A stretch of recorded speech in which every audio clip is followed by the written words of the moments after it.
And I remember telling her, like, I can feel the weight of things on my legs. Am I supposed to feel that? And she goes, yes, that's fine. You're just not supposed to feel any of the pain. So they're going to do like a pinch test and like a cold test.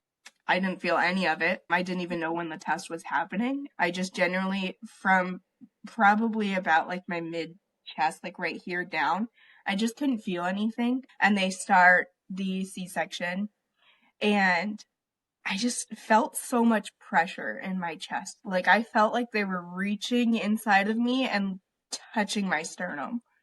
Which is the only way I can describe that. But it was so much pressure, and I immediately told her that I felt nauseous because I did. You're laying on your back on this table that feels no wider than a board, and you're being jostled and moved around because you can feel that type of movement, but you can't actually feel what they're doing. And so I kind of felt a little bit like I was on a boat.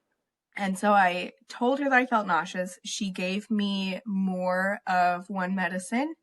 And then, 5-10 minutes, she's asking me, how's that? And I'm saying, it's still bad. I'm going to throw up. This is really bad. But she said, I can give you another medicine, but it's going to make you really tired. And I said, I've been awake since 4 a.m. I'm already tired. It's fine. Mm. So she gave me another medicine that actually worked for the nausea, and I didn't feel like I was going to throw up anymore.